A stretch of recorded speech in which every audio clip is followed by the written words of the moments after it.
lecturer, Professor Ishak Oloyede, fought back tears while admitting a technical error compromised the 2025 UTME results of 379,000 plus candidates. Welcome to the program Beyond the Headlines. And beyond the emotions, there are big questions as to what does this mean for nearly 400,000 students whose futures hang in the balance. And can Jamb actually prevent this from ever happening again? Let's break it down for you. Jamb acknowledges 157 out of 887 exam centers were affected. Of 1.94 million candidates, we understand that 75% scored below 200, while only 0.63% actually scored above 300. Now, the affected students must retake the exam between tomorrow, Friday, May 16th, to Monday, 19th May 2025. But is this enough? Is the notice enough? As we hear, some students have started their WAEC examinations. It seems Jamb's apology and planned UTME receipt for the affected candidates isn't enough. One of the guests on the show today is Ivan Sofile, who is suing the examination body on behalf of aggrieved candidates for 10 billion naira.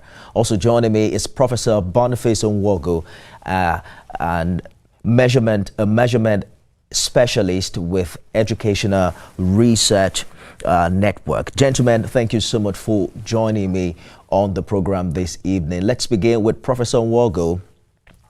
When an exam body like Jamb admits a technical error of this magnitude, what exactly goes wrong behind the scenes? Because the registrar says it's not a software glitch, but a technical error on the part of one of its agencies. Thank you for having me here to begin with. My institutional affiliation is University of Nigeria, Nsukka.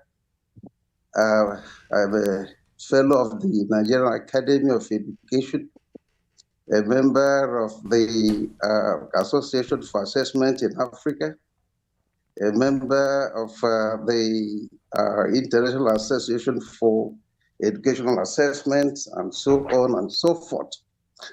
Yeah, what happened, which the registrar of Jamb admitted, I must say, was very unfortunate, but it is a usual thing. It is not something that one does not expect to happen in large-scale testing programs that deploy technology. My understanding of the whole thing is that there was a technical glitch arising from human negligence. The systems were supposedly okay, but there was an upgrade that somebody was supposed to implement. And because the staff of this tech company, that is a service provider, who were charged with that responsibility, were not diligent, and I want to underscore that word, diligence, were not diligent enough to apply that patch, that's the program upgrade, across all the affected servers. They did a haphazard job. So, and that resulted in this problem, which has thrown every person into this kind of dilemma. Indeed. Absolutely, Prof. Let me bring in Mr. Ofili. You are asking the court to declare Jamb's actions and omissions a gross violation of the candidate's fundamental rights. Tell us more about this lawsuit and those joined in the case. Yeah, this action was brought forth because When this news broke out, we took our time to find out what could have been the possible glitch that may have happened in the course of time. We looked at the last year's result, we looked at the results before last year, and 5 years down the line. And we came up with the argument that something wrong must have happened. But the DG of Jamb, his earlier response was that nothing went wrong, that is the true state of the intellectual prowess and capacity of the student who undertook the exam. And we said, no, this is not true. We issued a notice then threatening to go to court. Why there was public outcry and a lot of issues were coming out from all different directions, they now decided yesterday to go and review the results.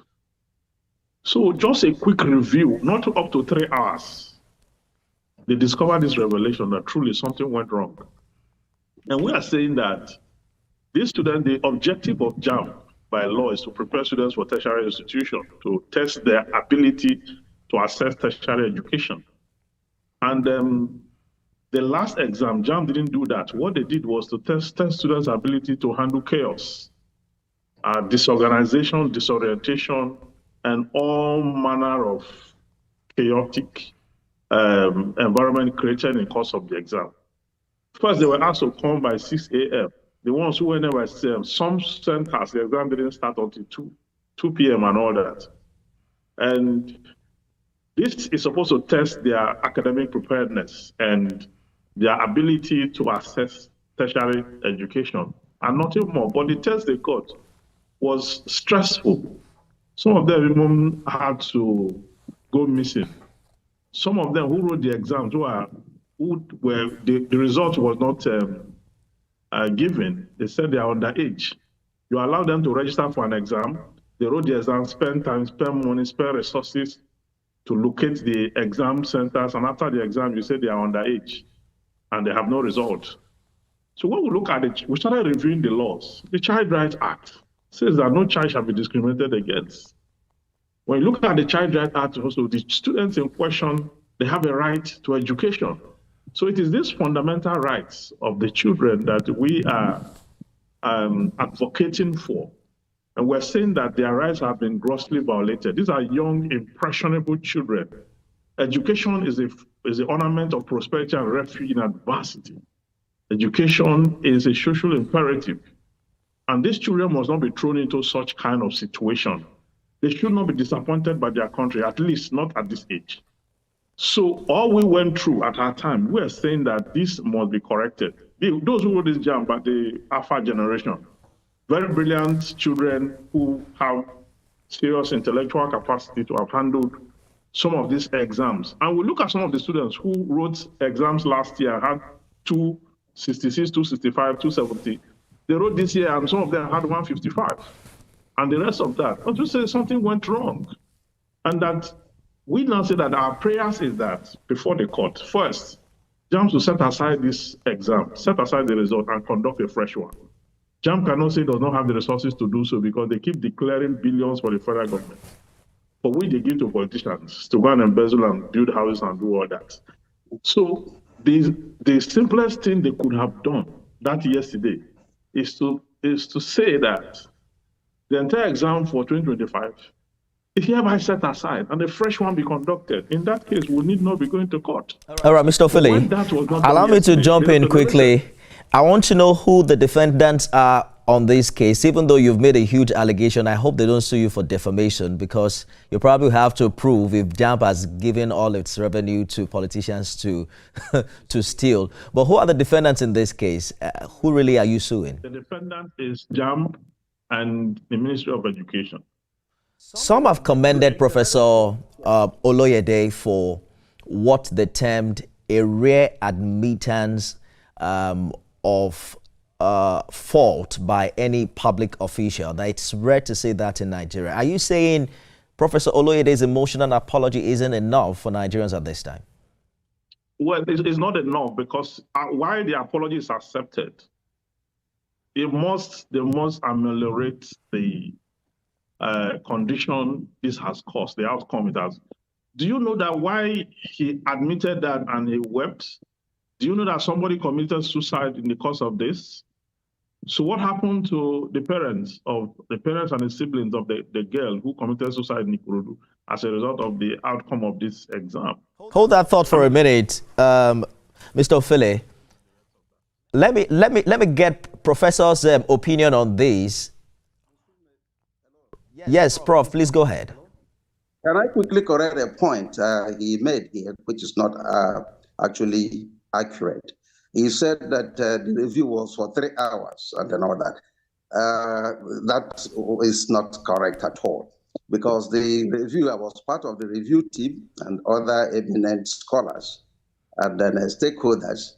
The review commenced on Monday, and the whole of Monday, the whole of Tuesday, up to the press time on Wednesday, we were busy examining the data relating to the 2025 UTME examination.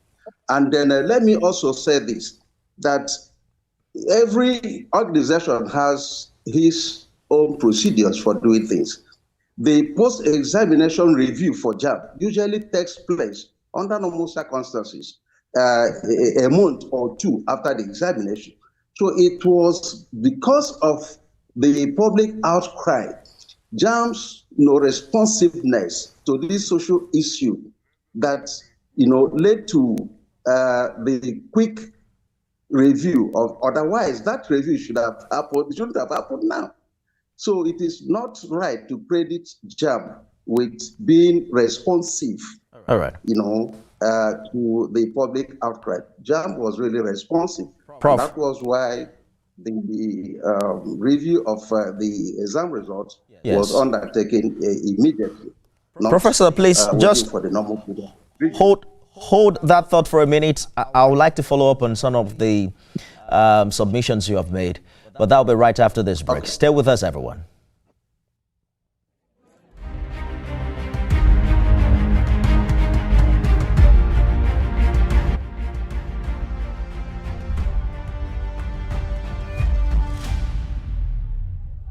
The government and the good people of Edo State extend our warmest birthday wishes to His Excellency, Reverend Father Hyacinth Alia, the Executive Governor of Benue State. We recognize your dedication. Thank you very much.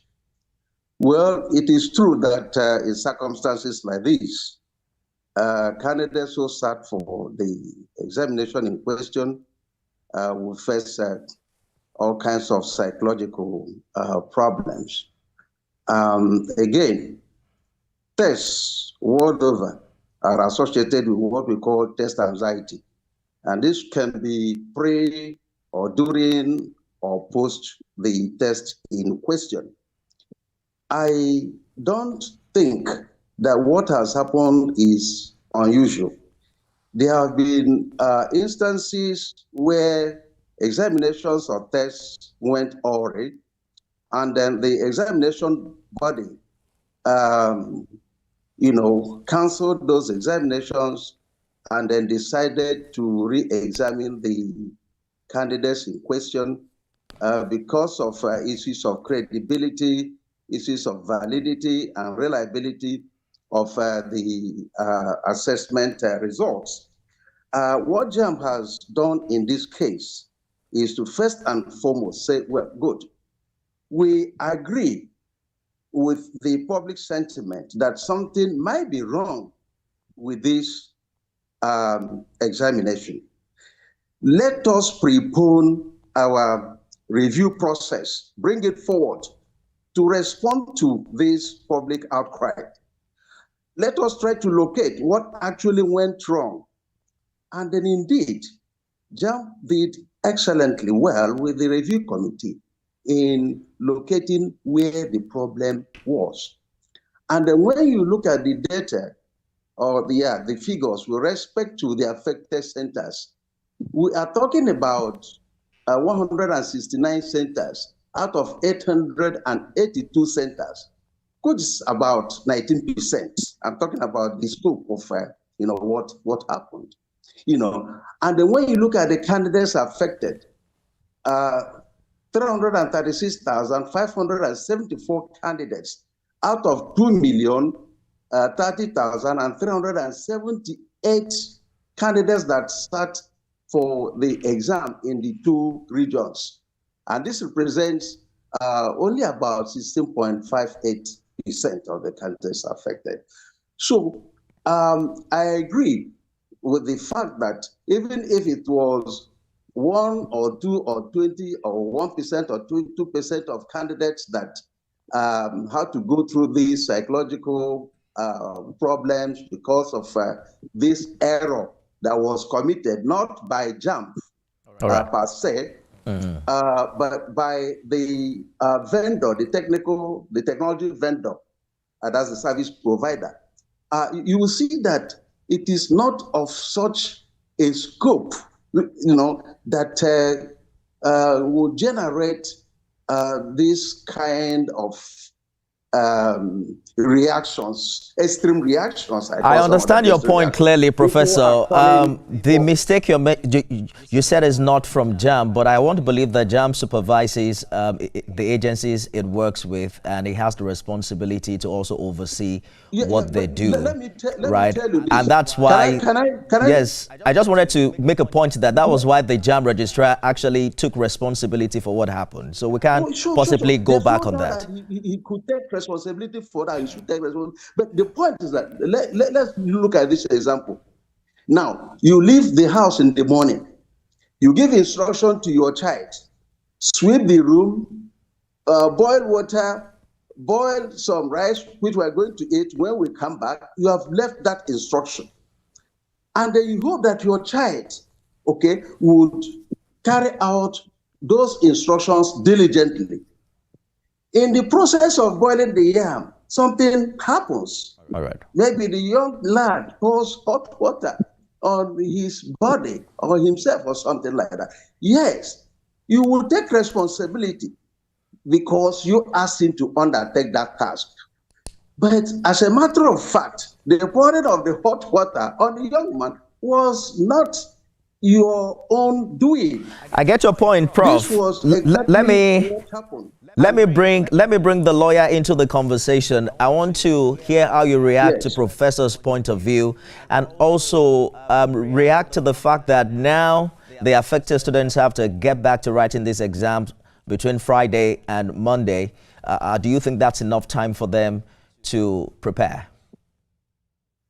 Well, first, I don't think the students that are judged to be affected, I don't think they are the only ones affected. I actually think that the entire exam needs to be set aside because it is very clear that protocols were not followed.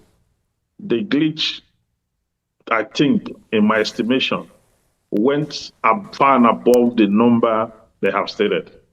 So this is no longer justice. So in the interest of justice and fairness, because I know people who are still complaining, who are still in the brackets that Jamb said they were not affected, who are still complaining. So the best thing that they would have done, in the interest of justice, is to set aside the entire exam and conduct another one and take their time out to make sure that this is well coordinated. Apart from the technical glitch which they are talking about, there were other glitches that has to do with logistics, that have to do with the timing, and so many other things which cumulatively affected the outcome. So it is not only what Jamb is saying that affected the outcome. There are other things which I have listed in the aforementioned that caused this whole problem. And we have to do it holistically and do it once and for all. Because even after they finish writing this one, there will still be public outcry, of people who are affected. The case of the young boy who scored over 200 plus last year and wrote this year had 155. I had a friend who didn't go for the exam at all because he was ill, but had results. So what do you say about that one too? So, I mean, this is not to vilify Jamb or to cast aspersion at anyone. I wrote Jamb so many years ago. It is not to cast aspersion at anyone. It's to say that the Nigerian child have a right to education, and that right must be preserved. Okay? Correct. These are the future of tomorrow, and we must do all in our capacity to ensure that they get the best of us. And that's exactly what we're saying. If there were no public outcry, Jamb will not come out to say anything happen. In fact, when we got the news first broke out, the DG is on record, didn't admit there was any error.